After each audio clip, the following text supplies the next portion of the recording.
everyone. This is Melanie from Melanie B's Creative Studio, and today we're going to talk about how to seal our finished pieces. So before I seal this piece, I'm going to double check it for a couple of things. First of all, this was my third paint by number, and I didn't get great coverage because I only applied a very thin layer of clear gesso after I had started. So I have some places where it's obvious, that I didn't have clear gesso, but I'm not really stressing too much about that because it was my first piece. And what I'm gonna do is I'm gonna check this piece and make sure there are no touch-ups that need to be made before I seal it. Once I seal this piece, it is going to stay sealed. I'm not going to use a workable fixative, which means you could continue to work on it.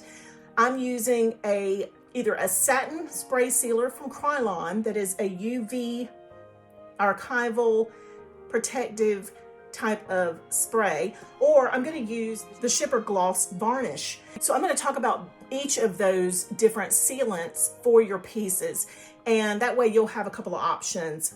Now, I don't normally seal my paintings. I'm getting to the point now where I'm really considering it because my paintings may end up having to be in storage or, might end up getting moved. I'm really wanting to protect them. I also have open dormers and open skylights in my house, so natural light coming in could turn them in some way if I don't seal them. So I'm gonna go ahead and do it. Now, I've always been taught that acrylic paints are very hardy and they don't really need to be sealed, but considering I have those issues and my paintings may end up being, moving or storage or whatever, I'm gonna go ahead and seal them. Plus, you guys have been asking for this video, so it's time, right? So what I'm gonna do first is I've noticed light yellow paint, I'm seeing the number a little bit through it, and this golden yellow. I completed this painting about a year and a half ago, so the paints were not wonderful at that time, so I'm definitely going to try to do a little touching up before I seal this piece.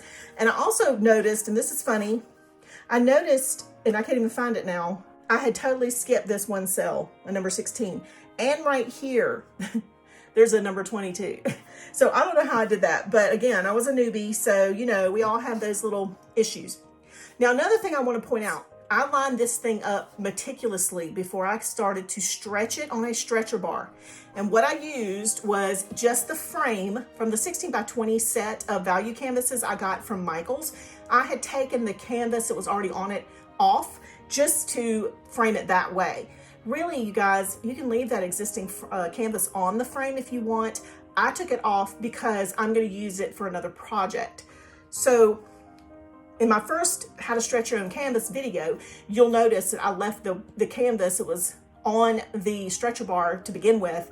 I left it on there and I put my painting over the top, so you can do that. But what I want to show you was I was meticulous about lining this up. So you'll notice that this line here is completely straight. This line here is completely straight, but the bottom and the top are not. That means this was printed wonky. Okay, so I was a little worried and I was like, oh shoot, because my first intention was to hang this as a gallery hanging. But when I was painting this piece, I didn't really think about going and continuing my artwork around. And then I was like, okay, well, if I put a black border on this entire thing, this is going to be noticeable that it's crooked, and so is this. But just to let you know, if that ever happens to you, this will fit in a deep 16 by 20 frame. And I didn't even see any of this border. So I'm going to insert a photo right here.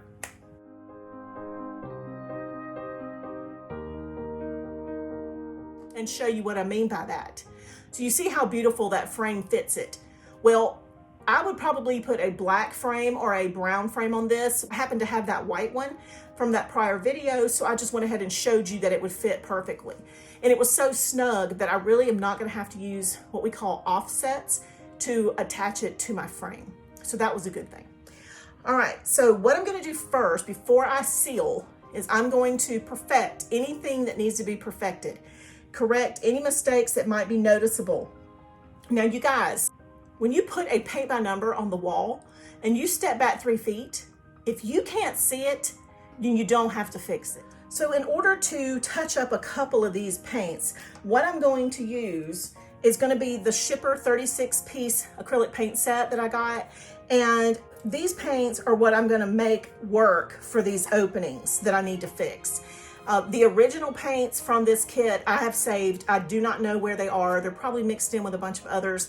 So it was easier for me just to pull out these paint pots from that 36-piece acrylic paint set from Schipper and just use these for replacing. Because you can see, I mean, I've got a really close match without even having to mix any paints. Now this one, I might have to go a little lighter, but the set does come with a lighter yellow. So if this one works, because I'm just touching up, this one actually would work here.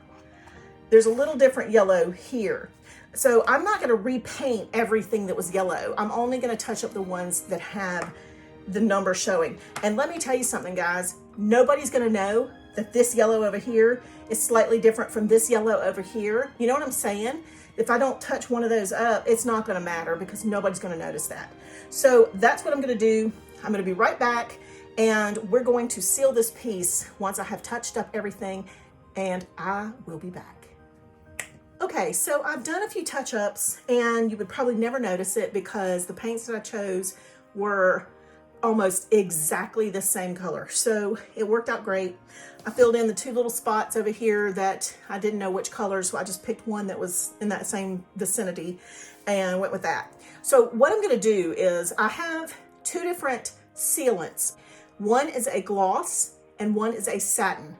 The gloss is a lacquer that I got from Schipper. This one just says Final Lacquer, transparent and glossy. Now, I have 2 paintings that we're gonna seal, and although I'm not really a big fan of a glossy finish, I figured this one is a very rainy, shiny, almost depiction. So if I'm gonna put glossy on one of them, I'm gonna choose the gloss to go on this one. And like I said, I'm gonna do a thin layer, so I don't want it to be like super shiny, you know. And then on the other painting, I'm going to use the satin. So on this video, we're just gonna focus on this one product. And then I'm gonna do a second video showing you how to use the spray sealer on my other piece.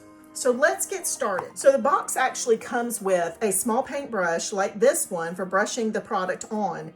And it also comes with complete instructions.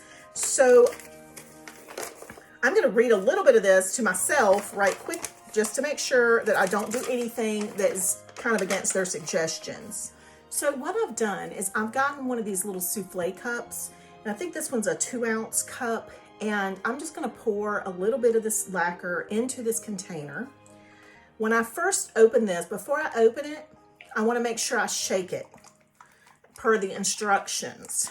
So this painting I have stretched to a canvas stretcher bar, which means that it's elevated off of my surface. So I'm really not gonna need to protect my surface with newspaper and all of that because I'm using a painting that is kind of lifted, and because I'm not gonna go too far past the painted section anyway. Now, if you had a Schipper painting or a board painting, what you would wanna do, I'm gonna show you this little work in progress. You would set this on top of a bowl before you applied the lacquer, because that way you'd be able to go edge to edge and you don't have to worry about it getting on your surface. So you would protect your surface with newspaper, you would set down a bowl, and you would set this on top, and then you would add your lacquer to it, okay? So I have one of the Gesso Magic small Sponge, but I also have the brush that they provided handy just in case I need it, since I have never done this before. So when I open my bottle, I am going to take one of my little metal stirrers, and I'm gonna stir this from the bottom just to be sure that it's all mixed up. Immediately, I'm going to take this stir and put it down in my water over here to the side, or go rinse it immediately. I don't want that to dry. So now I'm just gonna pour a little bit of this lacquer into my souffle cup. Let me scoop this off the edge here, make sure it doesn't drip. Working in small sections I'm gonna cover the entire surface. Now I'm going to time lapse this part just so you don't have to watch me do this application in real time.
Okay, so I'm done applying the lacquer.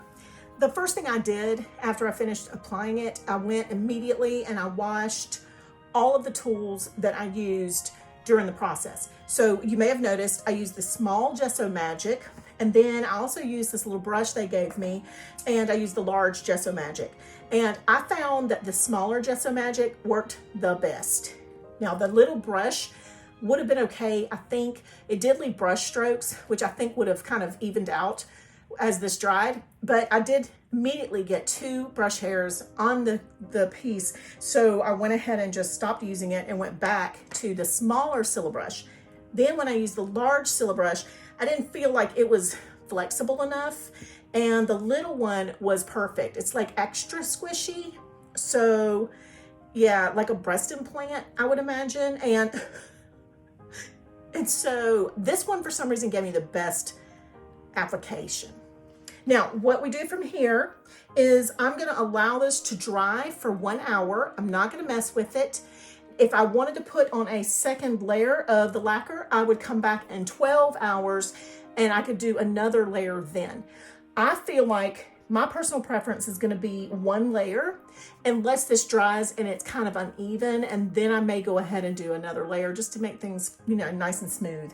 But I feel like when I tilted it up to look at it, that I had really good even coverage everywhere. So I'm gonna allow it to dry, and I'll be back in a little while, and we're gonna talk about how the finished piece looks, and that will be it for today. I'll be back. Okay, so this is the finished piece, and I'm also gonna add some photos at the end so you can kind of see the overall finished project. But I did want to show you a couple of things about what I did. So I went ahead and I only used 1 layer of the glossy lacquer, and I'm not sure if you're gonna be able to see it, but it left this beautiful finish. So it's not like super glossy, it's perfect. And I mean, I love it. So it's not overwhelming the piece. And that was kind of my concern when I was first using something glossy. But let's talk about what I did to finish off the sides. So I decided to go with a very warm black. So it's soft black. And so I used my 36-piece Schipper paint set, and I painted the edges. But the way I got it so perfect is I went ahead and I put some frog tape down. Let me turn it like this for a second. And I taped off the painted portion of my painting. And then I took the black and just covered the edges. So I have a gallery wrap, but it's a solid color gallery wrap. It would have taken forever and a day for me to have continued my artwork over on the sides. So that I knew was not going to happen. Eventually this will go in a frame because that's the way my husband wants this piece. This was painted for him. Reminds me of him and our little grandsons when they take walks on the property. So that was the purpose in this painting. But I just love the way it finished off. So here's the thing. You've seen the photo of this piece in a white frame. And if you notice, the white frame actually draws attention and brightens the piece up. But the black frame, or this black border, it actually also makes this the focus because this is the lightest portion of this particular piece. And this bright light up here. So it didn't darken it too much because I personally don't like when a frame darkens a piece, unless that's the vibe I'm going for. Well, in this case, it is kind of the vibe I'm going for because I want you to focus on this part here. This is my focal point. So that's what I did. I straightened out these lines because I ended up painting over some of the original painted sections since those were crooked. So visually, the borders are all equal now, and it just looks very finished. I did not seal the gallery edges because it's really not necessary, and it kind of gave me a little more focus on the piece itself instead of bringing focus to the sides. So if this is more like a matte satin finish, and it looks more like a frame, you know, in that respect. And this artwork is just kind of in the front and center. So I know that's a lot of information I've thrown at you guys today, and I'm just super thrilled with the way this piece turned out. I am probably going to go against everything I've thought before about sealing my paintings because I really love this finished look. And I want to point out one more thing before I go, because this is something I get asked a lot. Let's say that you're using paints and you end up having to substitute a paint that is a different finish. So let's say these paints that I used originally are kind of a matte to satin finish, and then I have to use a paint that's got a glossy finish. And people get concerned because they're like, oh my gosh, my paints don't have the same finish. Well, in my thought process, I believe that if you seal the painting when you're done with a matte finish, a satin finish, or a glossy finish, whichever you prefer, it's going to tone down the sections that might not be the same. So one day I'll probably test that theory, but I hope that made sense because I feel like putting this solid glossy finish would have made every paint look glossy regardless of its original finish. So I love the way this looks. I'm happy to be able to say this piece is completed. One thing I still need to do, I shouldn't say it's completed. I have not signed and dated this piece. Shame on me. I have signed and dated every single piece of artwork I've ever done in my life because, like for my children, when they were kids and they bring home artwork, I would make them sign and date it because 10 years from then, you're not going to have a damn clue when that was made. Now I go back to my kids' artwork and I'm looking through it and there's 4 kids worth of artwork, you know, and I'm like, I have no idea when this was made, or ornaments, things like that. I love to stress the importance of signing and dating your work, okay? So be sure to do that. Now I can turn this over and do it on the back if I'd like, but I feel like I will probably choose an area down in here that won't be covered up if I put a frame over this, because the frame is only going to cover 1/4 of an inch on each side. So my signature should still be visible. So somewhere right in here in this lighter section is probably where I'll put a little signature and a date. And on the back, I might even add it there too. Okay. So that is it, you guys. Finished piece. Hope you enjoyed this Technique Tuesday. And I hope it answered a lot of your questions about how to seal your painting. And that's it for today. Thank you guys, as always, for being here with me. Be sure to subscribe to my channel so you don't miss future videos. Be sure to give me a thumbs up and drop a comment below. Share this video if you think anybody else would be interested in its content. And join me on Facebook, Patreon, Instagram, and Pinterest. I will see you back soon.